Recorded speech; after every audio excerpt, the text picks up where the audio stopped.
delivering quality education, expanding access to learning.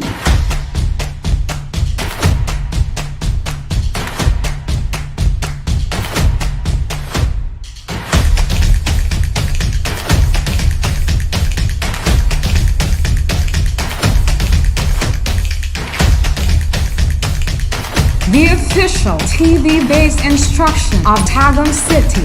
This is Tagum City Division's DepEd TV. Tara na!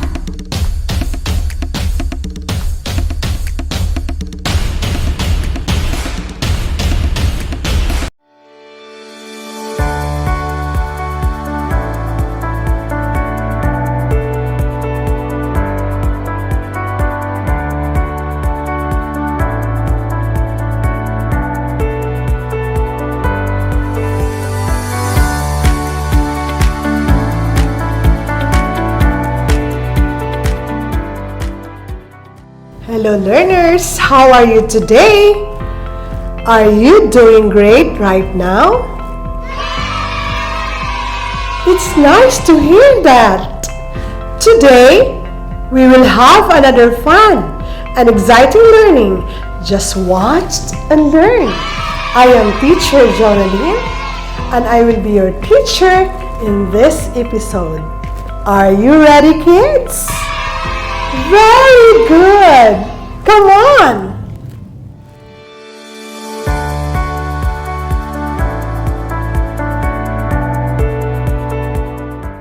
Before that, let us check first if you already have your pen, notebook, and learning modules. Great! Come on, and let's start! Have you heard about journalism? What are the features of journalistic writing? Do you know the role of the journalist? This episode will help you identify the features of journalistic writing through meaningful learning and engaging activities.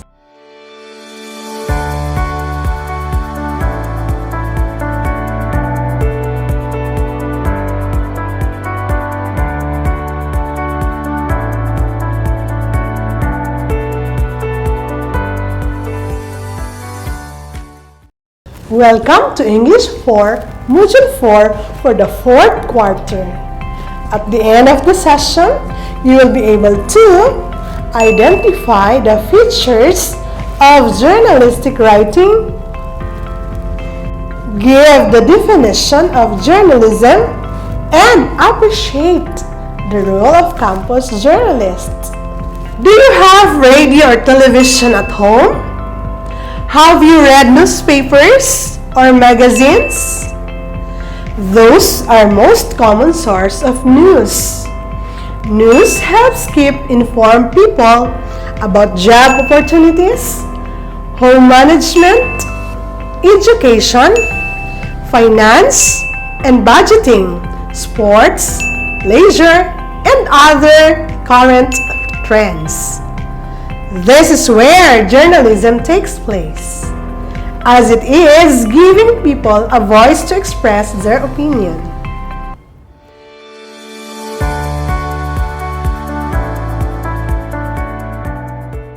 Now, let us have a preview on journalism. Are you ready to your first activity, kids?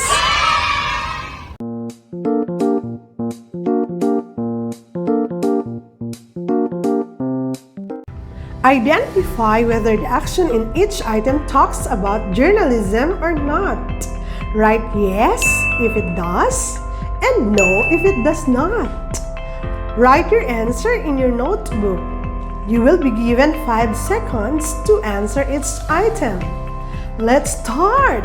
Number 1. Getting the detailed information of the recent event. Your timer starts now. Time's up! What is your answer? Great! The correct answer is yes! Number 2. Taking photos and videos of the actual incident. Your timer starts now. Time's up! Your answer is perfect! It is yes! Number 3. Joining the school dramatic club. Timer starts now. Time's up! What is your answer? Wow! You are correct! It is no. Number 4. Gathering information from different sources. Timer starts now.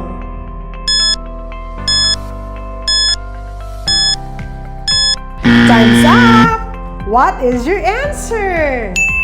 Amazing! The correct answer is yes! Number 5. Creating or inventing new things with schoolmates. Your timer starts now.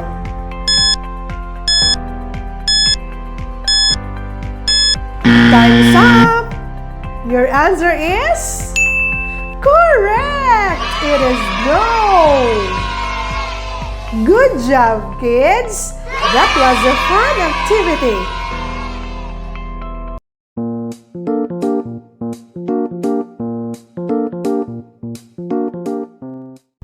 On the previous lesson in Quarter 4, Module 3, you have learned about distinguishing fact from opinion in a narrative. Narrative is the general term for a story, long or short, of past, present, or future, factual or imagined, told for any purpose, and with or without much detail. In fact, is a statement that is true and can be verified objectively or proven. In other words, a fact is true and correct no matter what. An opinion, however, is a statement that holds an element of belief. It tells how someone feels. An opinion is not always true and cannot be proven.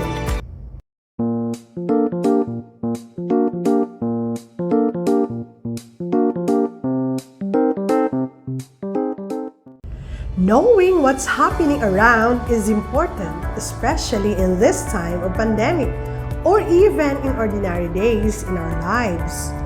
We need to connect and keep updated with the information that we can get from different sources. This will help us prepare ourselves for whatever challenges that we may encounter in our daily lives. How about you? Do you and your family members get connected all the time? What are the sources of information that you use at home? Indeed, there are a lot of sources of information available nowadays. Everybody can access news, important updates, and advisory from social media, television, and radio. These resources are giving us significant information. All we need to do is to check the reliability of the information we get. This is how the role of a responsible campus journalist take into action. We will find out as we go along with the lesson. But before that, do you want another activity? Wow! Come on and let's start!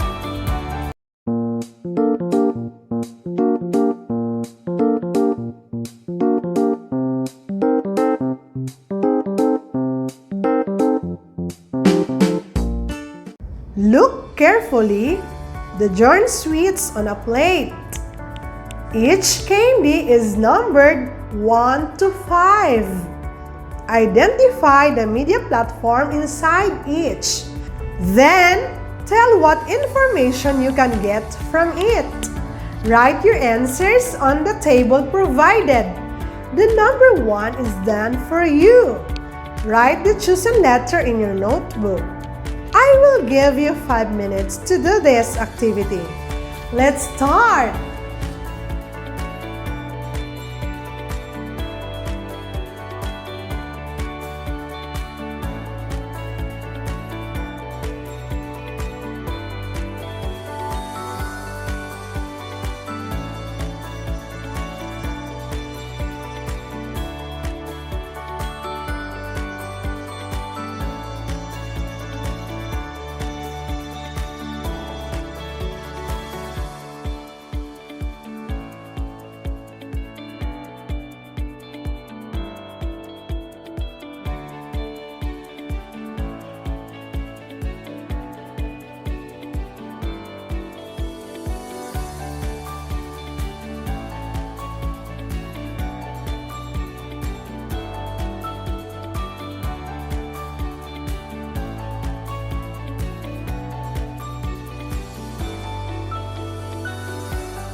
Did you enjoy the activity?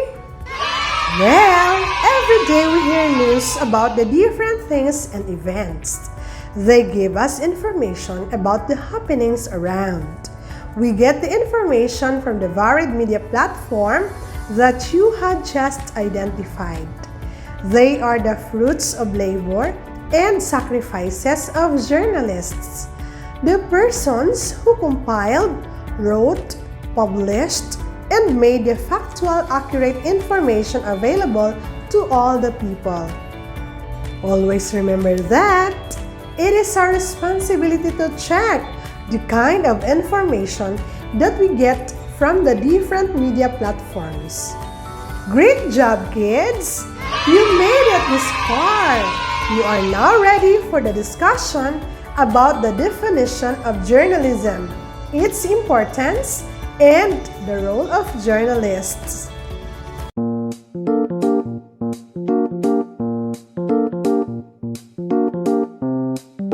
What is journalism? Journalism is the act of investigating facts, gathering, reporting, or presenting information through broadcast or written news. It is the process of collection, preparation, and presentation of news and information to public through different media platforms such as radio, television, newspapers, magazines, and social media like Facebook, Twitter, blogs, etc. The term journalism also refers to the news and information itself, that is according to importance of journalism definitions, roles, and issues. Journalism also acts as bridge between the authorities and the people. It exists to ensure that democratic is practiced and the people are well aware of their rights and responsibilities. It is the avenue where everyone can air and hear the voices of the people as well as the government. Number 1. Roles of the journalists.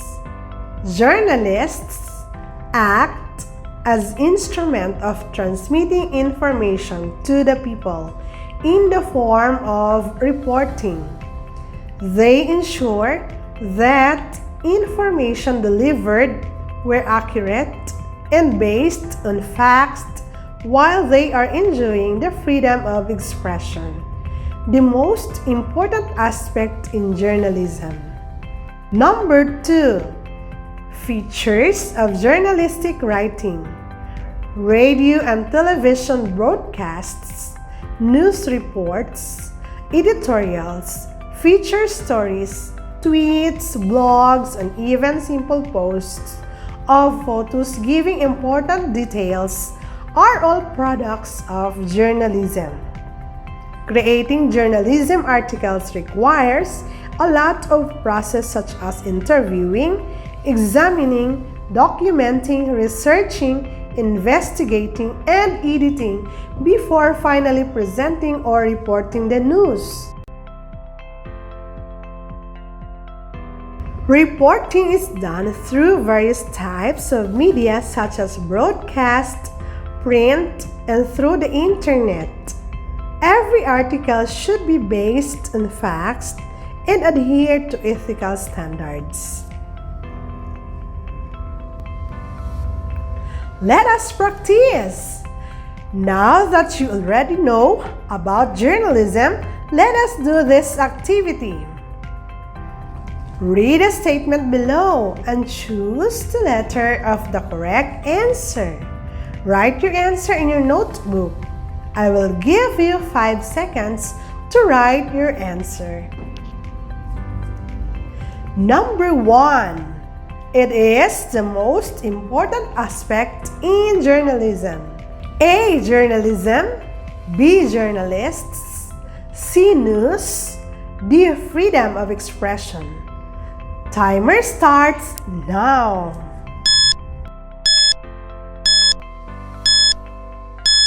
Time is up! What is your answer, kids? Great! Letter D, freedom of expression. Number 2, it is through various types of media. A. Journalism. B. Journalists. C. News.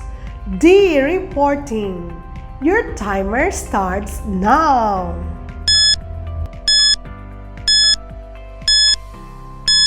Time's up! Your answer is perfect! It's letter D, reporting. Now let's proceed to number 3. It is the act of investigating facts, gathering and reporting information to the public. A. Journalism. B. Journalists. C. News. D. Reporting. Timer starts now. Time's up! What is your answer?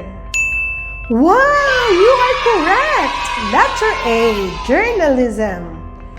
Number 4, do the interviewing, examining, documenting, researching, and investigating before reporting the news. A. Journalism. B. Journalists. C. News. D. Reporting. Timer starts now.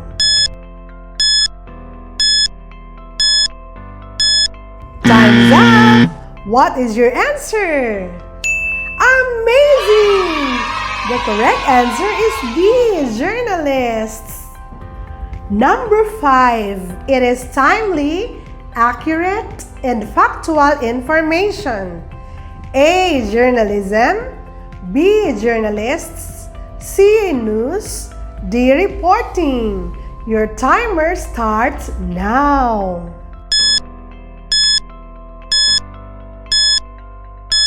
Time's up! Your answer is correct! It is C. News.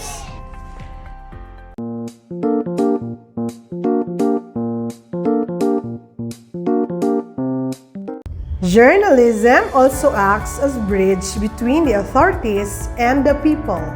It exists to ensure that democracy is practiced and the people are well aware of their rights and responsibilities. It is the avenue where everyone can air and hear the voices of the people as well as the government. Journalists play significant roles to deliver timely, accurate, and newsworthy information to the public. Prior to the reporting of information, it is the duty of the journalist to check the facts and determine its accuracy and credibility. They must never invent stories. Taking photos in event is part of their documentation. The main purpose of the journalists is to inform the people about events or issues that affect lives, their communities, and the government. Aside from giving news, they also discuss important events and give point of views or opinion on certain issues. They must follow the law in the performance of their tasks. They are expected to practice legal and ethical standards such as honesty, objectivity, and fairness, as they adhere to freedom of expression and also express the people's opinions while safeguarding their welfare.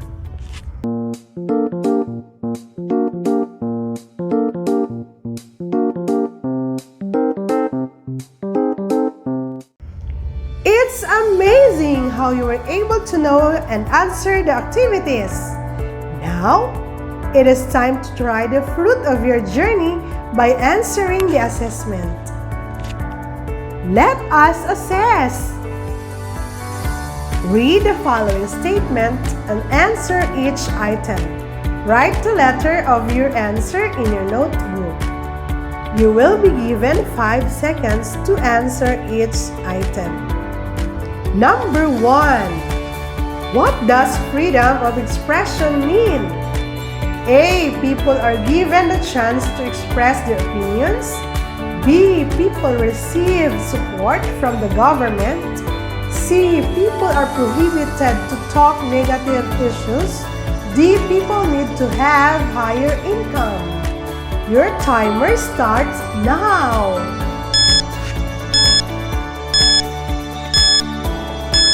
Time's up! What is your answer? Great!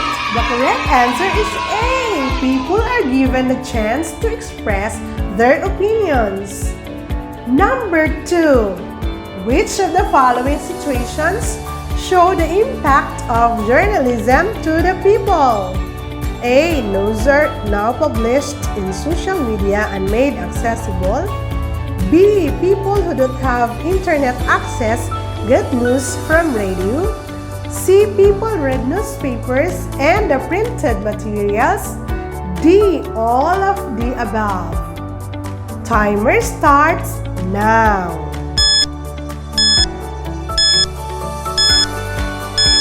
Time's up! Your answer is perfect! It's letter B.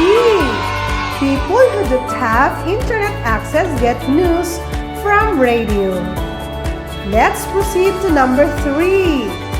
Hannah wants to know the updates of the vaccines for COVID-19. What is the best thing that she should do in order to get accurate information? A. Ask her friends about what they know. B. Read shared social media posts without looking the source. C. Listen news on the radio or watch the television broadcast. D. Go to the streets and ask the passers-by to get information. Timer starts now.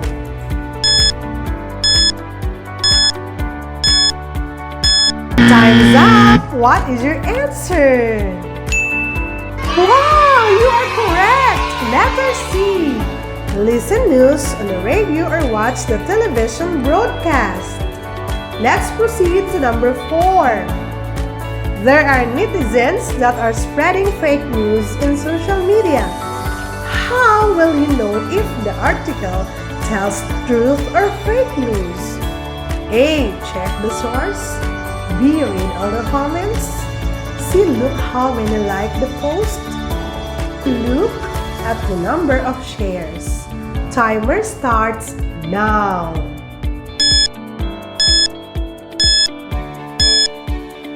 Time's up! What is your answer? Amazing! The correct answer is A. Check the source. Let's proceed to number 5. If you want to be a good journalist someday, which of the following you must not do? A. Respect the law and the privacy of people you interview. B. Be honest and polite always to the person you interview. C. Investigate and check facts before reporting the news.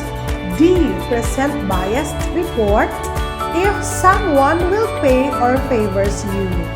Timer starts now.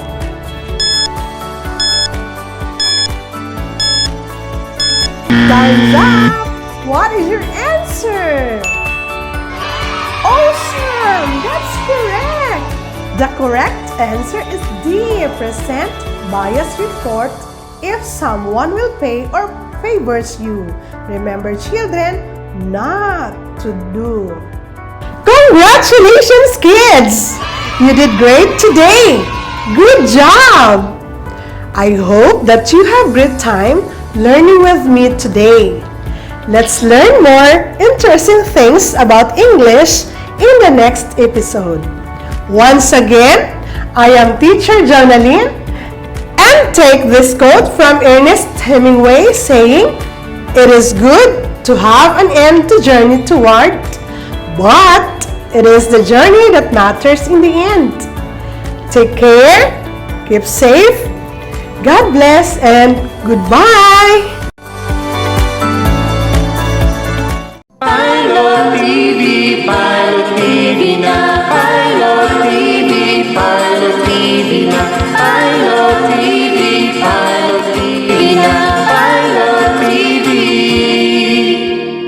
Manood at makinig sa mga